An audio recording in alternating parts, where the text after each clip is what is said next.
enrio enrio enrio មានន័យថា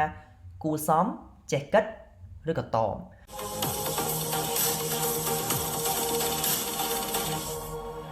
皆さんこんにちはសួស្តីអ្នកទាំងអស់គ្នាថ្ងៃនេះពួកយើងទៅសិក្សាអំពីពាក្យ JLPT N4 បន្ថែមទៀតទាំងអស់គ្នានៅខាងចុងវីដេអូនេះខ្ញុំនឹងមានកូនតេស្តមួយសម្រាប់តេស្តការចងចាំរបស់អ្នកទាំងអស់គ្នាអញ្ចឹងអ្នកទាំងអស់គ្នាកុំភ្លេចចូលរួមធ្វើតេស្តទាំងអស់គ្នាណាបើអ្នកទាំងអស់គ្នាចូលចិត្តវីដេអូនេះសូមកុំភ្លេចជួយចុច like និង subscribe ជម្រាបខ្ញុំផងでは早速始めましょうតោះមកកាពីយើងចាប់ដល់ទាំងអស់គ្នាអញ្ចឹងពាក្យទី1របស់យើងនៅថ្ងៃនេះគឺ安心安心安心មានន័យថាស្ងប់ចិត្តអញ្ចឹងពាក្យ安心ហ្នឹងគឺយើងប្រើនៅពេលណាឧទាហរណ៍ថាយើងកំពុងបារម្ភឬក៏ភ័យព្រួយពីរឿងអីគេមួយអញ្ចឹងមិត្តភ័ក្តិយើងឬក៏អ្នកនៅជាមួយខ្លួនយើងគេអាចនិយាយថា安心安心してくださいគេអាចនិយាយអញ្ចឹងណា安心してくださいនឹងនៅពេលដែលគេនិយាយ安心してくださいគឺគេចង់មានន័យថាឲ្យយើងនឹងស្ងប់ចិត្តទៅណាកុំឲ្យគិតច្រើនកុំឲ្យបារម្ភច្រើនពេកនោះស្ងប់ចិត្តទៅនេះគឺគេប្រើពាក្យ安心នឹងឯងណាអញ្ចឹងឥឡូវអ្នកទាំងអស់គ្នាទៅរៀនអានតាមខ្ញុំទាំងអស់គ្នាដើម្បីឲ្យកាន់តែឆាប់ចាំហើយនឹងបញ្ចេញសំឡេងបានត្រឹមត្រូវអញ្ចឹងយើងអានទាំងអស់គ្នា安心安心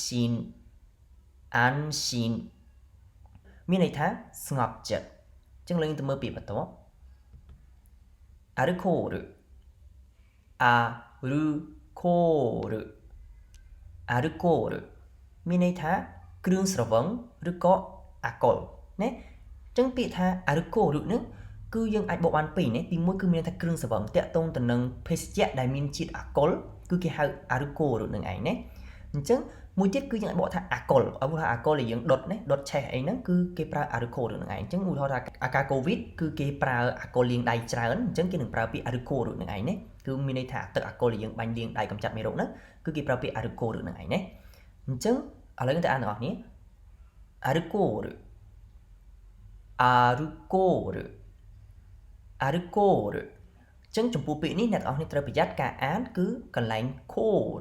មានន័យថាវាមានត្រេមួយអ្នកនរគ្នាមានត្រេមួយអត់អញ្ចឹងត្រេនេះគឺមានតែនៅក្នុងអក្សរកាតាកាណៈទេអញ្ចឹងពាក្យនេះគឺកម្ចីពីពាក្យអង់គ្លេសអញ្ចឹងហើយគឺយើងសរសេរដោយប្រើអក្សរកាតាកាណៈអញ្ចឹងអក្សរកាតាកាណៈគឺវាមានត្រេមួយវែងនេះអញ្ចឹងនៅពេលអ្នកនរគ្នាឃើញត្រេមួយនេះត្រូវតែអានវែងមានថាអូសសំឡេងឲ្យវែងនោះមិនមែនអារឹកូរឹទេគឺអារឹកូរឹវាហៀងវែងឡើងខូរឹណាមិនមែនខូរឹទេណាអញ្ចឹងលើទៅមើលពាក្យបន្ទាប់អាស័យអាសាអ៊ីអាស័យមានន័យថារយៈអញ្ចឹងរយៈនេះគឺផ្ទុយនឹងពាក្យថាជ្រៅណាគឺយើងប្រើអាស័យនឹងឯងនោះគឺជាគុណនាមអ៊ីណាដែលសារតែវាបញ្ចប់ដោយអ៊ីនៅខាងចុងយើងអានទាំងអស់គ្នាអាស័យអាស័យអាស័យមានន័យថារយៈអញ្ចឹងយើងមកពាក្យបន្ទាប់ប៊ីរុប៊ីរុ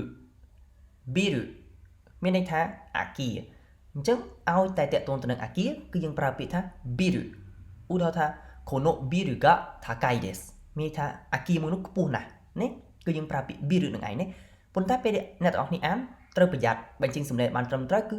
biru មានន័យថាវាខ្លីអត់វែងទេ biru គឺវាខ្លីតែម្ដងណាចំពោះ b គឺយើងអាន b ហើយ ru តែម្ដងព្រោះវាមានពាក្យមួយទៀតគឺស្តៀងនឹងពាក្យនឹងដែរគឺវាមានត្រេនៅកណ្ដាលកន្លែងនេះមួយដូចអាមិញដែលយើងមើលពាក្យអាកុលមិញហ្នឹងគឺវាមានត្រេមួយនៅកន្លែងនេះអញ្ចឹងវាទៅជា biru វាហៀងអូសលេង biru អានោះមួយទៀតពាក្យហ្នឹងគឺមានន័យថាស្រាបៀរណា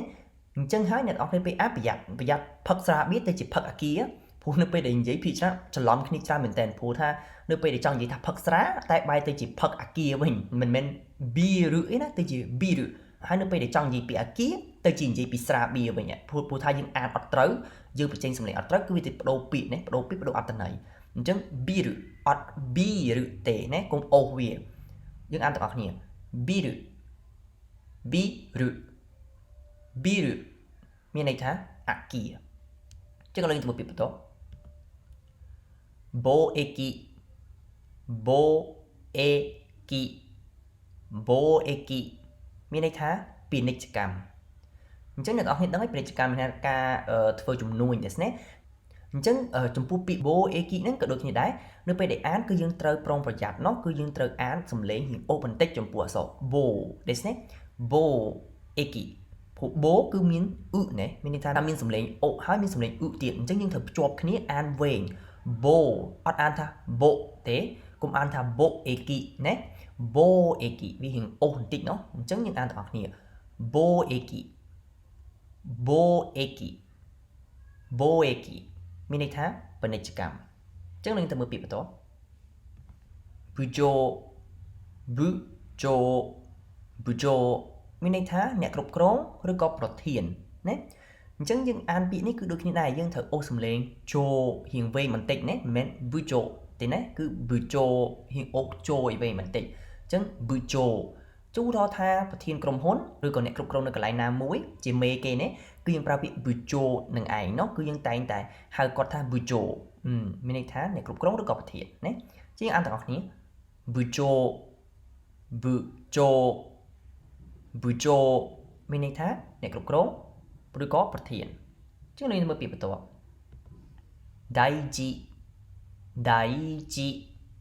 daiji មានន័យថាសំខាន់ឬក៏ធំដុំចឹងធំដុំនោះឧទាហរណ៍ថារឿងធំដុំណាមានន័យថារឿងហ្នឹងគឺវាសំខាន់នឹងឯងនោះចឹងឧទាហរណ៍គឺយើងចូលចិត្តប្រើថា daiji na koto daiji na koto ឬក៏អីគេ nani nani daiji desu មានន័យថាវាសំខាន់ឬក៏មានន័យថាវាជារឿងសំខាន់ណា daiji na koto យើងដាក់ណាទៀតណាពីព្រោះពាក្យនេះគឺវាអាចជាគុណនាមណាហើយក៏អាចជានាមដែរណាជានាមក៏បានជាគុណនាមណាក៏បានដែរណាអញ្ចឹងយើងអានទាំងអស់គ្នា daiji daiji daiji មានន័យថាសំខាន់អញ្ចឹងឥឡូវយើងទៅមើលពាក្យបន្ទាប់ danse danse danse មានន័យថាបុរសណា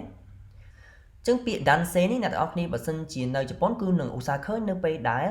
អ្នកទាំងអស់គ្នាទៅកតុបទឹកណាទៅបន្ទប់ទឹកគឺគេតែងតែដាក់ danse ហើយនិង jose ណា jose គឺស្ត្រីណាអញ្ចឹងគេនឹងដាក់បែងចែកឲ្យយើងឃើញដឹងថានេះគឺជាបុរសនេះគឺជាស្ត្រីណាគឺគេដាក់អក្សរ danse នឹងឯងណាអញ្ចឹងយើងទាំងអស់គ្នា danse danse danse មានន័យថាបុរសណាអញ្ចឹងយើងទៅមើលពាក្យបន្ទាប់ dento dento dento មានន័យថាអំពូលភ្លើងណោះអញ្ចឹងកន្លែងនេះដូចគ្នាដែរនៅពេលដែលយើងអានពាក្យហ្នឹងគឺយើងត្រូវតែអូសណាដោយសារតែអក្សរតូហ្នឹងគឺវាមាននៅខាងចុងអញ្ចឹងយើងត្រូវអូសវារៀងវែងបន្តិច dento dento ណាមិនមែន dento ទេណោះអញ្ចឹងឥឡូវយើងទៅអានទាំងអស់គ្នា dento dento dento មានន័យថាអំពូលភ្លើងអញ្ចឹងយើងមើលពាក្យបន្ទាប់ dorobo dorobo dorobo មានន័យថាចោរ dorobo ហ្នឹងគឺយើងចង់សំដៅទៅលើចោរនេះគឺចោរដែលគាត់លួចរបស់ឬក៏ចោរដែលគាត់ចូលផ្ទះចូលអីហ្នឹងគឺគេប្រើពាក្យ dorobo នឹងឯងនោះអញ្ចឹងឥឡូវយើងអានទាំងអស់គ្នា dorobo dorobo dorobo មានន័យថាចោរណាចឹងអ្នកនរគ្នាត្រូវប្រយ័ត្នការអានគឺ bo ណាយើងរៀងអូសសំឡេងឲ្យវែងបន្តិចចឹងនឹងមើលពាក្យបន្ទាប់ enryo enryo enryo មានន័យថាគួរសមចេះគិតឬក៏តមចំពោះពាក្យ enryo ហ្នឹងគឺយើងពិបាកបកក្នុងភាសាខ្មែរយើងមែនតើណាគឺវាមានន័យច្រើននៅក្នុងភាសាជប៉ុនមានន័យថាវាអាចផ្លាស់ប្ដូរទៅតាមស្ថានភាពនិងការប្រើប្រាស់នោះអញ្ចឹងគឺយើងបកឲ្យចំតែម្ដងគឺមិនបានទេអញ្ចឹងយើងបកនេះគឺយើងបកទៅតាមស្ថានភាពមួយនោះអញ្ចឹងយើងប្រើពាក្យ enryo ហ្នឹងនៅពេលណាឧទាហរណ៍គួរសមអញ្ចឹងគួរសមកន្លែងនេះមានន័យថាម៉េចឧទាហរណ៍គេនិយាយថា enryo shinai de enryo shinai de បើសិនជាគេនិយាយបែបហ្នឹងមានន័យថាគេប្រាប់យើងថាមិនបាច់គួរសមទេឧទាហរណ៍ថាយើងទៅលេងផ្ទះគេអញ្ចឹងគេនិយាយមកកាន់យើងថា enryo shinai de មានន័យថាមិនបាច់គួរសមទេអញ្ចឹងពេលហ្នឹងគឺយើងបកថាគួរសមអញ្ចឹងចំពោះថាចេះគិតចំពោះពេលចេះគិតនេះវិញគឺនៅពេលណាឧទាហរណ៍ថាយើងនិយាយថា enryo shite kudasai enryo shite kudasai ន័យថាសូមចេះគិតពីអ្នកនៅជុំវិញខ្លួនយើងផងអញ្ចឹងគឺយើងបកថាចេះគិតហ្នឹងនៅពេលហ្នឹងណាមានន័យថាគេនិយាយមកកាន់យើងឧទាហរណ៍យើងជិះឡានជុំគ្នាជិះឡានក្រុងឬក៏ជិះឡានឈ្នួលអីចឹងទៅអញ្ចឹងមានមនុស្សច្រើននៅក្នុងឡានធ្វើអត់មានគេទេទូរស័ព្ទមកយើងអញ្ចឹងទៅយើងលើកទូរស័ព្ទយើងនិយាយហើយយើងអត់និយាយតិចទេគឺយើងនិយាយបែបគេហៅថាអត់ខ្វល់មានន័យថាដូចនិយាយនៅផ្ទះយើងអញ្ចឹងតែថាយើងនិយាយខ្លាំងយើងអត់មានគិតពីអារម្មណ៍អ្នកនៅជុំវិញខ្លួនយើងទេអ្នកនៅដែលថាអ្នកអង្គុយក្នុងឡាននឹងជាមួយយើងទេអញ្ចឹងពេលហ្នឹងគឺគេអាចនិយាយមកយើងថា en yo shite kudasai en yo shite kudasai នេះគឺគេនិយាយមកកាន់យើងបែបហ្នឹងមានន័យថាគេប្រាប់យើងឲ្យយើងនឹងចេះគិតផងចេះគិតថាមានមនុស្សផ្សេងទៀតអង្គុយជុំវិញខ្លួនយើងអញ្ចឹងហើយយើងត្រូវនិយាយទូរស័ព្ទហ្នឹងកុំឲ្យលឺពេកឬក៏យើងមិនគួរនិយាយទូរស័ព្ទក្នុងឡាននេះយើងគួរតែប្រាប់អ្នកទេមកថាឥឡូវពងនៅក្នុងឡានអញ្ចឹងចាំបន្តិចទៀតចាំខលទៅវិញអីចឹងណាអញ្ចឹងគឺគេប្រើពី n នយោនឹងឯងនោះអញ្ចឹងគឺវាបកទៅតាមស្ថានភាពណាវាផ្លាស់ប្ដូររហូតអញ្ចឹងកន្លែងនេះគឺយើងអាចបកថាតមក៏បានដែរតមនោះឧទាហរណ៍ថាអ្នកនរគ្នាទៅភោជនីយដ្ឋានឬទៅកន្លែងណាមួយបន្ទាប់មកគេដាក់សញ្ញាបារីទៅគេដាក់សញ្ញាខ្វែងគេដាក់សញ្ញាបារីជក់បារីបន្ទាប់មកគេដាក់សញ្ញាខ្វែងអញ្ចឹងគេអាចសរសេរអក្សរពីក្រោមហ្នឹងគេដាក់ថា n នយោស្តេក្ដាសៃឬក៏គេដាក់សរសេរតអក្សរ n នយោមួយក៏បានដែរមានន័យថាឲ្យយើងនឹងតមនឹងក្នុងន័យបែបម៉េចគុំធ្វើរឿងហ្នឹងអញ្ចឹងធ្វើអត់ភូពាក្យថាតមមានន័យថាអត់ឲ្យធ្វើរឿងហ្នឹងទេតមញ៉ាំតមធ្វើនេះធ្វើនោះអញ្ចឹងតមជក់បារីមានន័យថាហាមឲ្យយើងនឹងជក់បារីនឹងឯងនេះគឺគេប្រើអក្សរ n នយោនឹងដូចគ្នាដែរអញ្ចឹងពាក្យហ្នឹងគឺវាបានច្រើនវាបកបានច្រើនទៅតាមស្ថានភាពជាក់ស្ដែងអញ្ចឹងយើងតែអានទាំងអស់គ្នាម្ដងទៀត n នយោ n នយោ n នយោមានន័យថាគួរសមចេះគិតឬក៏តមអញ្ចឹងលើទៅពាក្យបន្ទាប់ escaleta escaleta escaleta មានន័យថាជណ្ដើរយន្តអញ្ចឹងពាក្យនេះគឺជាពាក្យកម្ចីណាពីអង់គ្លេសទៀតហើយព្រោះថាយើងឃើញអក្សរកាតាខណៈនេះគឺវាដូចជាមួយនឹងពាក្យអង់គ្លេសអញ្ចឹងเนาะអញ្ចឹងយើងទៅរៀនអានទាំងអស់គ្នា escaleta escaleta អញ្ចឹងអ្នកនរគ្នាត្រូវប្រយ័ត្នកន្លែង re មានន័យថាយើងអូសឃើញវាមាន tre មួយអត់អញ្ចឹង re ហើយ ta នេះក៏មានអូសមួយដែរអញ្ចឹងគឺយើងត្រូវអានអូសទាំងពីរ reta reta អញ្ចឹងពេលយើងអានជារួមជួរគ្នា escaleta escaleta នេះពាក្យនេះបើយើងអានដំបូងគឺអាចឃើញថាពិបាកអានបន្តិចเนาะដើម្បីអានឲ្យត្រូវគឺយើងវឹកហាត់អានឲ្យច្រើនដងទៅយើងអានបានត្រឹមត្រូវហើយណាអញ្ចឹងយើងទៅមើលពាក្យបន្ទាប់ Fuben Fuben Fuben មានន័យថាដែលគ្មានភាពងាយស្រួលឬក៏ដែលមិនងាយស្រួលណាពាក្យ Fuben ហ្នឹងអញ្ចឹងយើងប្រើពាក្យហ្នឹងនៅពេលណាឧទាហរណ៍យើងទិញទូរស័ព្ទមកបន្ទាប់មកយើងមានអារម្មណ៍ថាទូរស័ព្ទហ្នឹងវាពិបាកប្រើវាអត់ស្រួលណាយើងប្រើទៅយើងអត់សូវយល់ពីកម្មវិធីឬក៏គេហៅថាពី setting របស់វាណាតែយើងថាតើយើងប្រើបែបម៉េចយើងធ្វើបែបម៉េចអញ្ចឹងយើងអត់សូវយល់អញ្ចឹងយើងអាចនិយាយថា konosumaho wa fuben desu មានន័យថាទូរស័ព្ទហ្នឹងគឺអត់ស្រួលសោះណាក្នុងន័យថាវាអត់ងាយស្រួលប្រើណាគឺយើងប្រើពាក្យ fuben នឹងឯងនោះហើយពាក្យ fuben ហ្នឹងក៏យើងអាចប្រើបាននៅក្នុងអត្ថន័យផ្សេងទៀតដែរនោះឲ្យតែបញ្ជាក់ពីភាពមិនងាយស្រួលគឺយើងប្រើពាក្យ fuben នឹងបានហើយនោះអញ្ចឹងយើងអានទាំងអស់គ្នា fuben fuben fuben មានន័យថាដែលគ្មានភាពងាយស្រួលអញ្ចឹងយើងទៅមើលពាក្យបន្ទាប់ fumu fumu fumu មានន័យថាជន់ណាអញ្ចឹងជន់នេះគឺជាកិរិយាសព្ទមានន័យថាយើងជន់ជើងឬក៏ជន់របស់អីមួយនោះមិនមែនជន់ជាជន់ទី1ជន់ទី2ជានាមទេនោះអញ្ចឹងពាក្យ fumu ហ្នឹងគឺយើងប្រើដូចនិយាយអញ្ចឹងគឺយើងជន់អីក៏យើងប្រើពាក្យហ្នឹងដែរណាគឺយើងប្រើពាក្យ fumu ហ្នឹងឯងនោះយើងជន់ជើង ashi នេះ ashio fumu មានន័យថាជន់ជើងណាពាក្យ ashi មានន័យថាជើងអញ្ចឹង ashio fumu មានន័យថាជន់ជើងដូច្នេះអញ្ចឹងយើងទៅអានទាំងអស់គ្នា fumu fumu fumu មានន័យថាជន់ណាចឹងឡើងទៅមើលពាក្យចុងក្រោយរបស់យើង fukuzatsu fukuzatsu fukuzatsu មានន័យថាភាពស្មុគស្មាញឬក៏សាំញ៉ាំណាអញ្ចឹងកន្លែងនេះ fukuzatsu ហ្នឹងគឺអាចជាគុណនាមណាហើយក៏អាចជានាមដែរណាអញ្ចឹងយើងប្រើពាក្យ fukuzatsu ហ្នឹងនៅពេលណានៅពេលដែលរបស់អ្វីមួយវាស្មុគស្មាញអ្វីមួយវាសាំញ៉ាំរញ៉េរញ៉ៃគឺយើងប្រើពាក្យ fukuzatsu ហ្នឹងឯងឧទាហរណ៍ថាលំហាត់ណាឧទាហរណ៍យើងរៀនអញ្ចឹងលំហាត់ហ្នឹងវាពិបាកយើងអត់ចេះដោះស្រាយវាអញ៉េអញ៉ៃយើងអាចប្រើពាក្យ fukuzatsu នឹងដូចគ្នាដែរនោះឬក៏រឿងរ៉ាវអីគេមួយឧទាហរណ៍យើងមានរឿងរ៉ាវមានបញ្ហាអីមួយដែលពិបាកដោះស្រាយគឺយើងប្រើពាក្យ fukuzatsu ដូចគ្នាដែរណាគឺយើងប្រើពាក្យមួយនឹងឯងនោះいかがでしたかខ្ញុំឲ្យអ្នកទាំងអស់គ្នាចំពោះមេរៀនថ្ងៃនេះខ្ញុំសង្ឃឹមថាអ្នកទាំងអស់គ្នានឹងចងចាំពាក្យដែលបានរៀននៅថ្ងៃនេះអញ្ចឹងឥឡូវយើងទៅធ្វើតេស្តទាំងអស់គ្នាដើម្បីចង់ដឹងថាតើអ្នកទាំងអស់គ្នានៅចងចាំពាក្យដែលបានរៀននៅថ្ងៃនេះដែរឬទេចំពោះតេស្តនេះខ្ញុំនឹងចេញជាភាសាជប៉ុនឲ្យអ្នកទាំងអស់គ្នារៀនអានហើយនឹងបកប្រែជាភាសាខ្មែរដោយខ្លួនឯងខ្ញុំនឹងទុកពេល3វិនាទីអ្នកទាំងអស់គ្នាដើម្បីបកប្រែអញ្ចឹងនឹងចាប់ផ្ដើមទាំងអស់គ្នា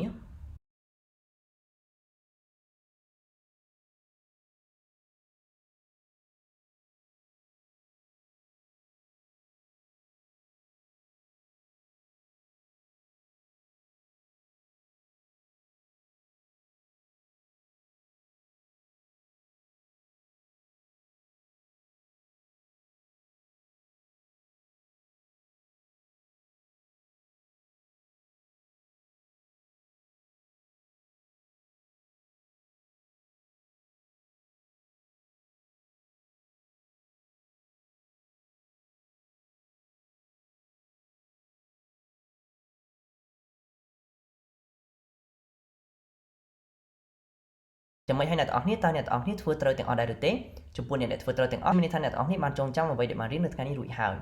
ចំពោះអ្នកមិនទាន់ចងចាំអាចត្រឡប់ទៅមើលវីដេអូនឹងឡើងវិញព្រោះពាក្យទាំងអស់នេះគឺមាននៅខាងមុខវីដេអូដែលបានរៀនរួចមកហើយそれではまた次回の動画でお会いしましょうជួបគ្នាវីដេអូពេលក្រោយទៀតបាយ